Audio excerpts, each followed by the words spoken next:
నమస్తే. ఛానల్లోకి స్వాగతం. పరమేశ్వరుడు ఎన్నో రకాలైనటువంటి భక్తులను అనుగ్రహిస్తూనే ఉంటాడు. మరి అలాంటి పరమేశ్వరుడిచ్చిన వరాల్ని అర్థం చేసుకోవడం అనేది సామాన్యులకు సాధ్యపడదు అనే చెప్పచ్చు. అలా అర్థం కాని వరంతో ఇబ్బంది పడినటువంటి భక్తులు ఉన్నారు. ఆ కథ గురించి కూడా ఇప్పుడు వివరంగా తెలుసుకుందాం. పూర్వంలో మృకుండు అనే పేరుతో ఒక మహర్షి ఉండేవాడు. అతని భార్య పేరు మరుద్వతి. పేరుకు తగ్గట్లుగానే వీరిద్దరూ కూడా ఎంతో ధర్మతత్పరులుగా ఉండేవారు. ఎప్పుడూ కూడా ధర్మాన్ని ఆచరిస్తూనే ఉండేవాళ్ళు, అతిథి మర్యాదలు చేస్తూనే ఉండేవాళ్ళు. ఏ లోటు లేకుండా జీవించే ఆ దంపతులు సదాశివుడి యొక్క పరమ భక్తులుగా మంచి పేరు తెచ్చుకున్నారు. కానీ వీరికి ఉన్న ఒకే ఒక్క లోటు ఏంటంటే సంతానం లేకపోవడం అనేది వీరికి లోటుగా మిగిలిపోయింది. ఎంతకాలమైనా కూడా సంతానం కలగలేదు. దానితో మృకుండ మహర్షి ఎంతగానో బాధపడ్డాడు. ఎలాగైనా సరే సంతానాన్ని పొందాలి అనే సంకల్పంతో మృకుండ మహర్షి తన భార్య అయినటువంటి మరుద్వతిని తీసుకొని వారణాసికి చేరుకున్నాడు.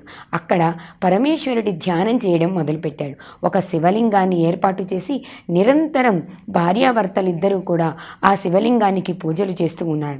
అప్పటికీ ఫలితం లేకపోయేసరికి మృకుండ మహర్షి తపస్సు ఆరంభించాడు.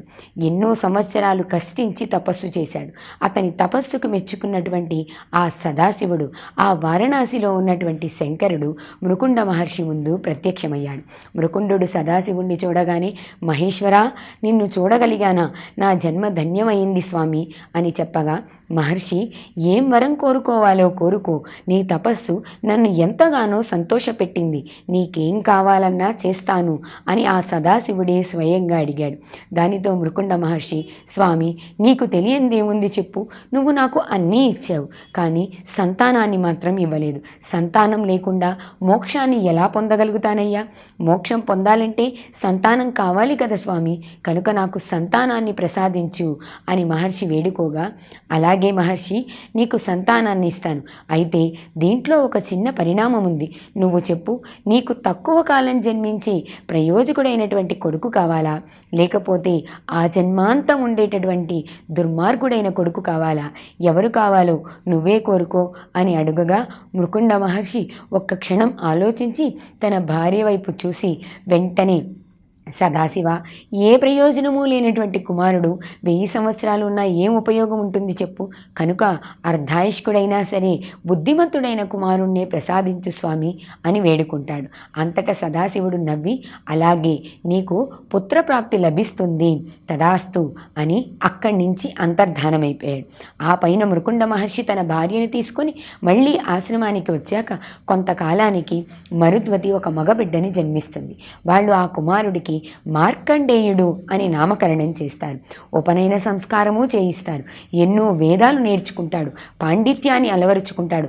మార్కండేయుడు తల్లిదండ్రుల పట్ల అమితమైనటువంటి ప్రేమానురాగాలను కలిగి ఉంటాడు.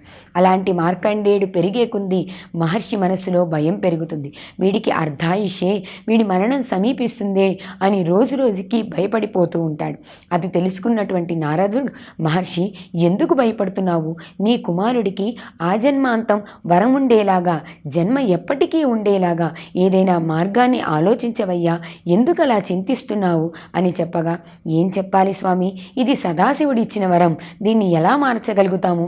వాడికి మరణం సమీపిస్తుంది అనగానే నా మనసులో భయం మొదలవుతుంది అని మహర్షి తండ్రి స్థానంలో ఉండి తన బాధని, ఆవేదనని చెప్తాడు. అదంతా విన్నటువంటి మార్కండేయుడు, అయ్యో, నాకు ఆయుష్ తీరిపోతుందా, నేను మరణిస్తానా అని కించిత్ భయపడతాడు. ప్రతిరోజు శివ ధ్యానం చేస్తుంటాడు. శివలింగం ముందే కూర్చొని, అన్యము తప్ప, నువ్వు తప్ప నాకు అన్యమెరుగదు, నిన్ను తప్ప నేను ఎవ్వరినీ చూడను, ఎవ్వరినీ కలవను, నువ్వే నన్ను రక్షిస్తావు అని చాలా నిశ్చలంగా, నిర్మలంగా భక్తితో పూజిస్తూ ఉంటాడు. కానీ మార్కండేయుడి ఆయుష్ తీరింది అనుకొని యమధర్మరాజు రక్షక భటుల్ని పంపిస్తాడు.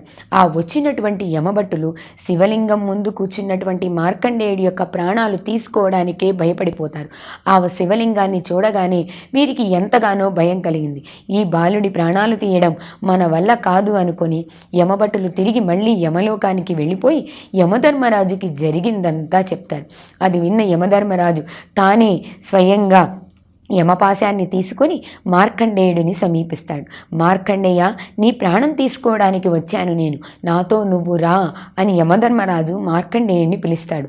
అది చూడగానే, యమధర్మరాజుని చూడగానే, ఆ మాటలు వినగానే భయపడినటువంటి మార్కండేయుడు పరుగు పరుగున వెళ్ళి శివలింగాన్ని గట్టిగా పట్టుకుంటాడు. ఎంత చెప్పినా, ఎన్ని మార్లు చెప్పినా ఆ శివలింగాన్ని విడిచిపెట్టడానికి కూడా ఇష్టపడడు.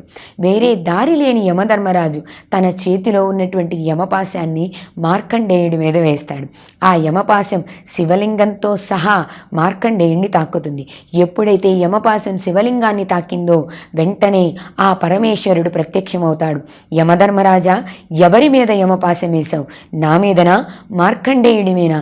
ఎంతటి అహంకారం నీది అని సదాశివుడు అడుగుతాడు. మహాప్రభో, మహాదేవా, నీ మీద యమపాశం వేసి అంతటి వాడిని కాదు నేను. మార్కండేయుడి ఆయుష్ తీరింది కనుక తీసుకువెళ్ళడానికి వచ్చాను నేను అని యమధర్మరాజు చెప్పగా, ఓ యమధర్మరాజా, ఎవరు చెప్పారయ్యా నీకు మార్కండేయుడి ఆయుష్ తీరిపోయిందని? మార్కండేయుడు చిరంజీవి. నేను వరమిచ్చిన రోజునే చిరంజీవిగానే వరమిచ్చాను. మార్కండేయుడికి మరణం లేదు యమధర్మరాజా.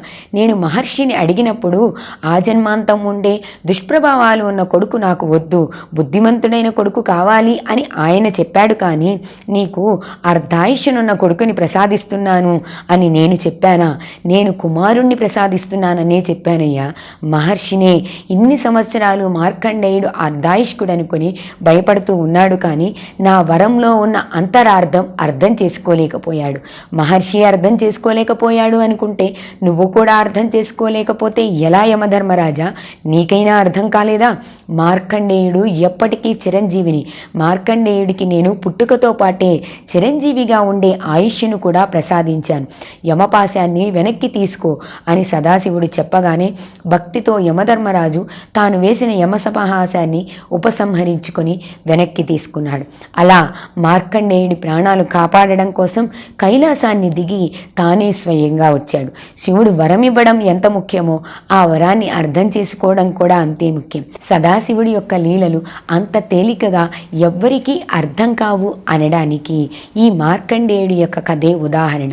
అలా మార్కండేయుడు చిరంజీవిగా ఉన్నాడు.